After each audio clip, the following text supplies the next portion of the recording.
We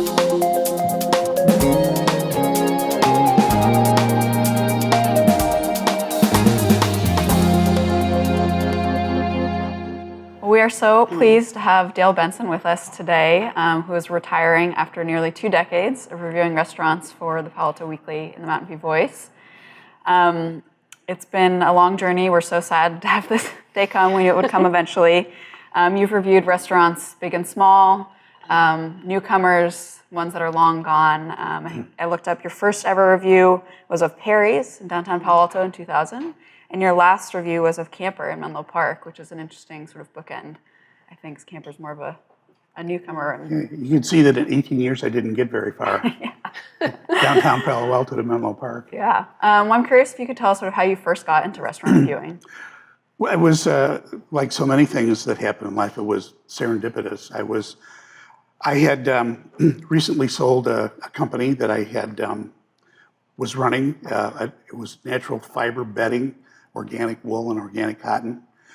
And I I had some free time and I sort of started to default to things that I've always wanted to do, photography and writing. And so I started doing some writing. I took some classes at Stanford and UC and so forth. And yeah, it sort of came back to me because I did do a lot of journalism in college, but that was long ago and they actually had great big newspapers about that wide. And someone said that, well, you know, there's newspapers down in the peninsula that I think they're looking for somebody to review restaurants. And that would kind of be up your line because I do have a food and wine background. So I made the contact, and I believe the editor at that point was Robin Israel. And she said, well, review something that's close to you and send me the review. Of course, I had no clue what I was doing whatsoever, and probably still don't. But yeah, I did it anyway, so I sent it in to her, and she said, okay, yeah, you're hired, let's get going with this. But we do have a food editor, and then we have an assistant food editor, and you'll sort of work with them. So the initial reviews were sort of like trickle down, like, you know, I'm going on vacation next week, can you handle the review? We want you to do a sandwich shop in, you know, someplace. Anyway, so it was sort of it was a slow start. But I sort of built up the steam, I guess, as I got better doing it, and they trusted me more. So there was no formal way of doing it. I just sort of bumped into it, and it bumped into me. We're both at the same place at the same time, so that's how I started. What was the Peninsula dining scene like at the time? It was pretty weak, and to be perfectly honest, it remained weak for quite a period of time. Most of the restaurants then would. Well, there were many that had been here for a long time, but the newer ones, what they would do is they'd come in and they'd do some remodeling. They would bring in they'd hire an executive chef to come in and put together a menu, and then the executive chef was gone, and that's what they would do. Here's the Monday special, Tuesday special, here's the staff, and they would just crank this stuff out. Not very imaginative. More of a formula. Yeah, it was more of a formula, and it was okay. But it wasn't great. I lived in San Francisco, and I was always comparing San Francisco restaurants to Peninsula restaurants. It was like, when are they going to wake up down there? And I traveled to Europe a lot too for various businesses I've been involved with. So I had the pleasure of eating in a lot of French and Italian and Spanish and Portuguese restaurants. So to come back here, then it was very sleepy. But then there were some new ones coming in, like Tamarine and some others, and it was like, okay, this is good. And then it was sort of a lull again for a while, and then it started kicking in again, and it's picked up. In the last few years, it's been really great. And a lot of new restaurants, a lot of chef-driven restaurants, a lot of new ideas, a lot of originality instead of, what are they doing in San Francisco? Well, we'll do that too. So that's been a pleasure to see. It's been sort of a long evolution to get to where we are now. Probably longer than it should have been, but we're here, and that's the important thing. Yeah. So what are some of the restaurants that, even though you live in San Francisco, you'd be willing to drive down here to eat at, even if you weren't doing it as a job? Well, probably all the Michelin star restaurants for sure. You know, but there's others. There's some Asian restaurants that I like. There's some hamburger places that I like. And there's some that I go just for the aesthetics of it. I've done a lot around Stanford Shopping Center and up and down El Camino. And I still do like Sundance Steakhouse. It's sort of an old-fashioned steakhouse as opposed to some of the newer ones that should serve you a 4-inch slab of meat and price it at $75. So yeah, there are those around. Tamarine is one I would definitely drive down here for and have on occasion. But I would have to rack my brain to think of more now. Prospect. Protege? Protege, sorry, Yes. Protege. Which you predicted Prospects in the city. You predicted would get a Michelin star when you reviewed it I before did. it was announced. I did. And the chef emailed me right away and said, thank you. You're like, that's right. I've got a direct line into the Michelin star guys. I'm like, oh, this one, give them a star. Yeah. Yeah. Well, it was.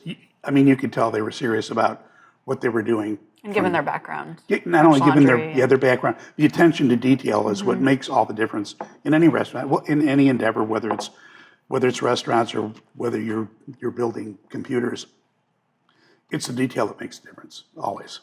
And so you wrote a final sort of farewell column for us in today's weekly and the Mountain View Voice, and you wrote that the Mid-Peninsula might be on the cusp of a golden age of fine dining. Yes. I was wondering if you could elaborate on that. I'm sure Protege is in part a reflection of that sentiment. Yes, there are more actual chefs moving into the area because San Francisco is so ridiculously pricey now. And, the demographics have always been good in the area. And, the more chefs that come down here with new ideas, the better it's going to be. And Camper is another good example. But there's more of those, and there's rumors of quite a few more on the verge of coming down that, we can't announce them yet because they're not here, but it will make the difference. And, one of the problems with the reputation of, quote, college towns is that, well, there's a lot of sports bars and, the good old boys drinking beer and that's all you have.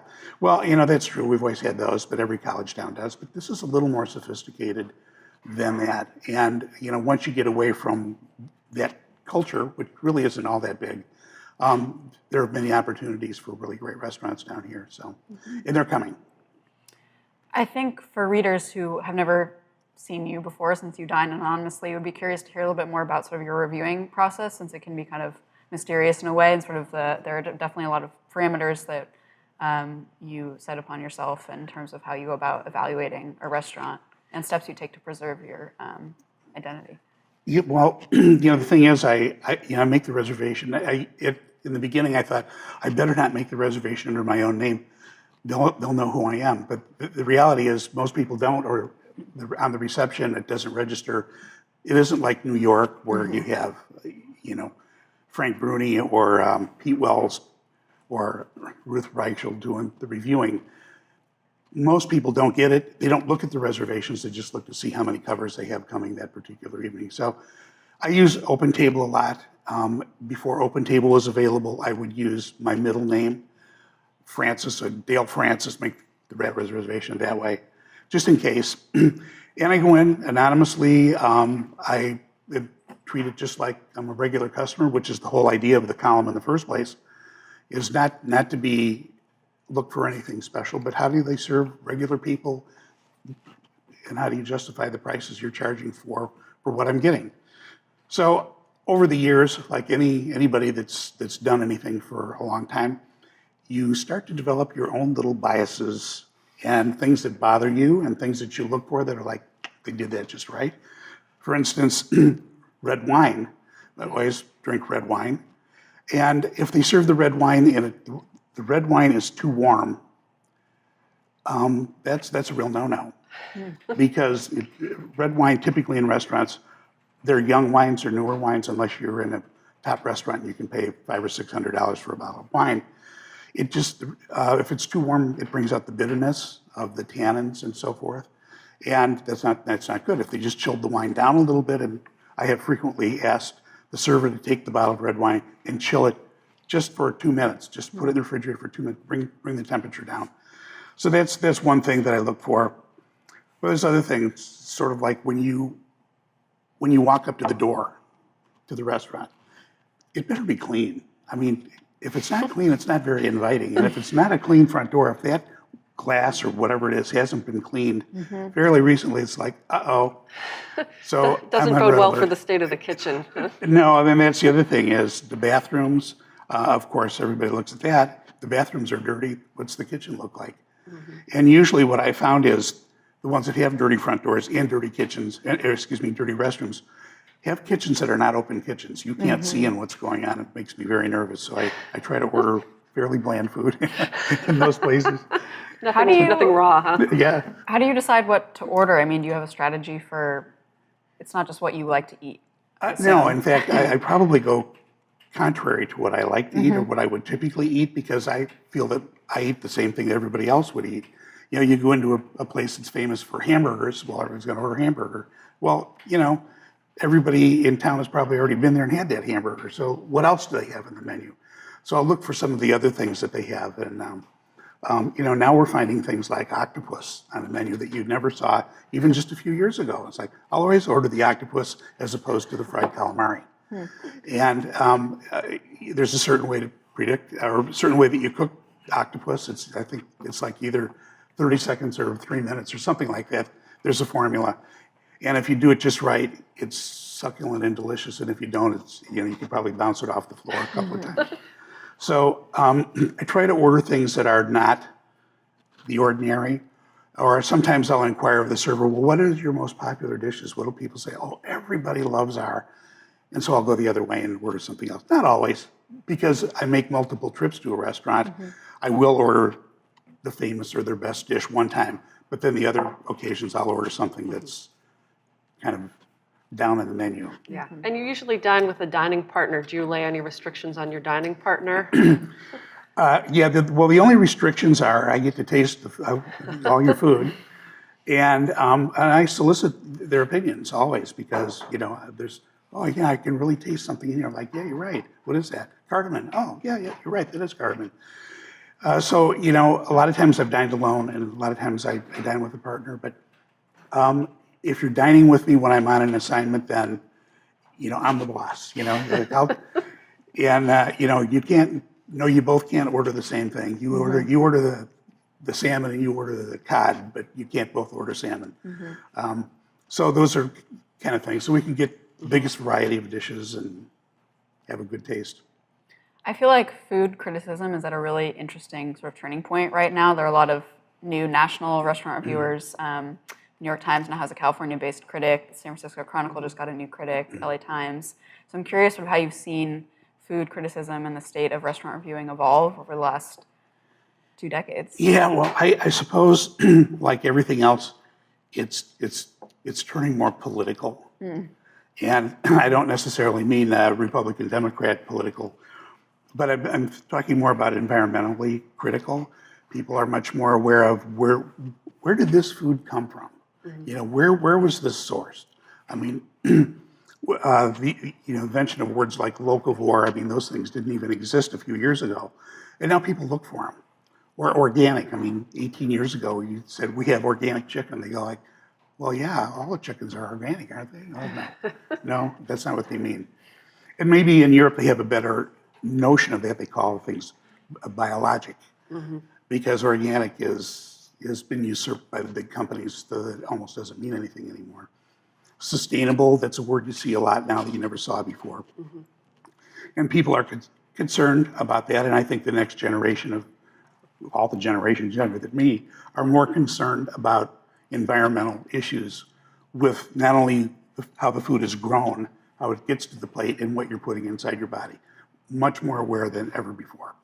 And I think also environmental in a different sense of who is making this food, and I mean that's up for debate in terms of, you know, if a chef or owner has committed misconduct in some way, and that's become very, you know, a topic of the last year or so with the Me Too movement. You know, does that matter, and should that matter in a restaurant review? Yeah, I think it does. It absolutely matters because, you know, we only see, you know, as a diner, we see the front of the house, and the front of the house is half the restaurant. The back of the house that you don't see is yes, it's the kitchen, the prep kitchen, the storage, but overarching all of this is how are the people treated?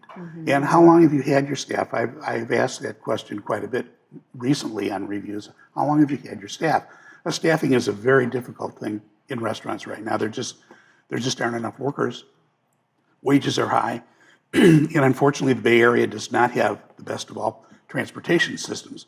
If you go to New York, Chicago, Paris, Rome, people can live far away and take a subway and get to work.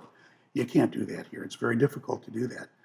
So the turnover is high because employees can't stick around for very long. They're not making enough money. Servers can, but busboys and dishwashers and line chefs can't. So how do you keep these people? Well, you know, you compensate them as much as you can. Maybe they tip share, but how are you treated? I mean, I was talking to the man who owns Don Giovanni, and he said most of his staff has been with him for 25 years. Well, that means he treats them really well, that they want to stay there. And you know, other places I've interviewed and asked about this, oh my God, it's an ongoing process, a revolving door. We can't keep people. I mean, it's none of my business how you treat your people, but it will catch up to you, and it is very telling on the ownership and how they treat people. So yeah, it is important, and it's not just how do you treat women, but how do you treat your men and the young people that come to work for you. And usually you get into the prep kitchens and stuff, you're not dealing with people that have high degrees of education, and usually English isn't even their first language. So you want to help them along. You want to make them into valuable employees and not treat them as like, just get it done and get out of here. If you want to grow and be successful, you want to build a team, and the team starts in the back. The front of the house is easy. Yeah.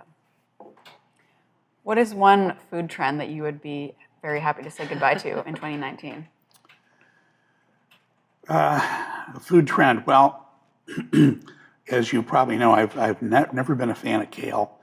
And if that disappeared off of everybody's menu and wasn't going in anybody's field, I would be happy with that. There are other good green things they have, but kale is always, to me, it's sort of, even if it's shredded, it's sort of like eating shredded cardboard. I just don't have a palate for that. All right, so you're anti-kale. I'm anti-kale, but I love broccoli, so there you go. All right, got it. Well, you know, you came from the Midwest, so I imagine the food you grew up with is probably a little bit different from what you cook at home these days. Do you want to talk a little bit about that evolution in your palate? Yeah. I mean, when I grew up, it was in the 50s, when I was a little boy in the 50s in the Midwest. And when we would go out to eat, which was rare, but it would always be a restaurant that served fried chicken. That was pretty much it. I mean, they served fried chicken. They did have steaks and so forth, but as I was a fried chicken boy all the way. And then we got peddled off to college, reluctantly, a little state school in Illinois that wasn't near anything and still isn't. But I always lived off campus, which meant I had to sort of like find my own food or do something. So I got into a little bit of, you know, gourmet cooking, like hamburger helper, noodles Italiano, those kinds of things. And then, so I graduated and went to work for Montgomery Ward as a trainee in Wisconsin. And that didn't go very well. I spent 2 years there, and my wife was student teaching in Milwaukee. She spent 2 years. She said, let's get out of here. Okay. So we bought a VW microbus and drove around the country for a year and camped. Basically, we camped. So we had a huge amount of hamburger helper, and which is about the only thing we could prepare in a camp, so we weren't terribly adventurous. We ended up in California, and we stayed because we ran out of money when we got here, fortunately. Glad we didn't run out of money in Tuscaloosa or some other place. And I remember going into the old Cali Foods on California and Hyde Street in San Francisco, and it was the most eye-opening, jaw-dropping experience probably I've ever experienced. I had never seen so many different kinds of vegetables, texture, color, piled up, inviting. I was like, oh my God, look at, what do you do with this? What do you do with, I had no idea what any of these things even were. I mean, when I grew up, we had frozen carrots and frozen this, frozen that. And I was fortunately not forced to eat that stuff, but all of a sudden it's like, wow, it comes fresh too. Amazing. Yeah, I didn't know spinach came fresh. I mean, who knew? So I got interested in it. And as it turned out that my wife's brother, had preceded us out here. He lived here, and had gotten into cooking a little bit, and he was involved with wineries. So he ended up becoming the CEO of a winery that became a very cult winery back in the 70s and 80s. And so my wife went to work for him and that company, and subsequently we got invited to some really great dinners. I got exposed to more and more food. Go to all these great parties at Chez Panisse and the Redwood Room at the Clift Hotel, and great chefs would come in and cook these things. And it was just, my learning curve was like this. It just went straight up, and my enthusiasm went up with it because I'd never been, it's like, something new that you like, and you just can't get enough of it. So it just grew from there, and I started cooking my own things and having guests and dinner parties, and you just plunge into it, and it's been really fun. But I will say that every year I do go back to visit. I have an aunt that still is living in Illinois, and so I go back there and sort of indulge in that awful, wonderful food, such as fried pork tenderloin sandwiches, which is you take a pork tenderloin, you pound it out super thin, and then they bread it and deep fry it and serve it on a bun. And it's a regular size hamburger bun, but on this it looks like, the pork tenderloin sandwich is this big, so it looks like Oliver Hardy's hat, on top of this thing. But they're so good, and you can sin by eating one or two a year, and then move on back to, I better have some fish and salad and so forth. But no kale. No. Well, that's been one of the pleasures of being your editor for Elena and I, is the emails of the photos of the things that you're eating on your travels. That's the one thing our readers aren't privy to, but the marvelous descriptions and the really drool-inducing photos have been amazing. It's been a real treat. Yes, one of the things after living in a VW microbus for a year, I had determined, and after that I was a traveling salesman for 7 years, selling kitchenwares and staying in motels and all these places to save money because I was a commissioned salesman. So I wanted to keep the money, not spend it on motels. So after graduated from all that stuff, I determined that if I'm going to travel, I'm going to travel well. So I eat in good restaurants, stay in nice hotels. And then, as it turned out, I got involved with the Wine Foundation in Napa, who was affiliated with the Chateau Lafite. So I started leading these wine and food tours to Europe for several years. And the way it was planned was with the Lafite family, the Rothschild family. And it opened a lot of doors that would not be open to the general public. So we got to go behind the curtain, so to speak, in a lot of these places. And one of the most amazing things I remember seeing, we went to Chateau Mouton, and they took us down to the family library, which was enormous. They had I don't know, they said they started with 25 cases of every vintage that they had ever made. Wow. And of course, they slowly drink some of these up at special tastings and so forth. It was like, took my breath away. And they had 2 full-time men that did nothing but recork the old wines. Oh my gosh. And they were so good. I said, well, you're getting exposed to air. They said, oh, it's a millisecond because they're so good at doing this. It's just, boom, boom, new cork, there it is. So that was pretty impressive and pretty eye-opening on that too. So I got to eat in a lot of very, very nice restaurants, meet a lot of really great chefs, and see what they were doing, there, and then bring it back here. And that's the whole thing about food fusion that sort of started in France, so to speak, and spread. And then France chefs were sort of divided on, oh, you can't do that, the purity of the French culture and the cuisine and all this, and I understood that. But it's like that in any culture. You have some people going to go this way, and other people are going to stay over here. So I guess I've seen a lot of food trends come and go. There was Nouvelle cuisine, and then we got into the thing about stacking the food on the plate. You had to stack everything up, and that one kind of drove me crazy. It's like, no, I want my plate deconstructed. Just put it out there. Or the thing about serving a Caesar salad, and they would just bring you these great big hunks of romaine lettuce. Like, what am I supposed to do with this? You're cutting, and there's lettuce and dressing flying all over the place. So I like my food cut and put in front of me. Thank you very much. Well, I would love to end with a lightning round, which I've borrowed from Bon Appetit, which they do when they interview people on their podcast. So I'm going to ask you a series of either or questions, and you have to choose one of the. I don't have to elaborate. I just choose the answer. You can if you want to. All right. Peninsula or San Francisco? San Francisco. Okay. Wine or beer? Wine. Michelin Guide or Zagat? Or Zagat? I never know how to say it. Oh, Michelin for Michelin. sure. Okay. Shake Shack or In-N-Out?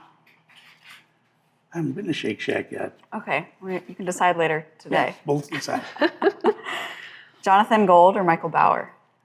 Oh, Jonathan Gold. Breakfast, lunch, or dinner? I think breakfast is my favorite meal. Me too. Or Brenner? Brenner. Yeah. 101 or 280? 280. Giants or Red Sox? Well, I'm going to stick with the Giants. We'll explain. Dale is moving to Boston, which is why he's leaving us. Yeah, some things are going to be really tough. Yeah. And the last one, olive oil or butter? Olive oil. Unless you're browning, you need something browned, and then you use butter. You got one for the rest of your life. You just got to choose one. I'll stick with the olive oil then. I'll live a little bit longer that way. That's true.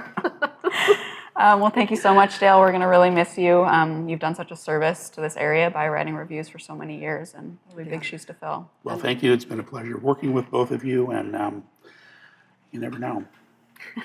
We will welcome you back with open arms if you ever. Yeah. Now that my cover's blown. If you get tired of the I'm East done. Coast, we'll be happy to take you back. We're going to miss you a lot. Well, I'm going to miss the area. It's very difficult to tear ourselves away, but it's something we need to do while we're still lucid and ambulatory. Those are the key words. So. Yeah. Well, that wraps up this week's Behind the Headlines. If you'd like to see more episodes, you can click subscribe below. And as always, you can find us at paloaltoonline.com or on social media. We're on Twitter, Instagram, all the platforms you can find us. Thanks so much.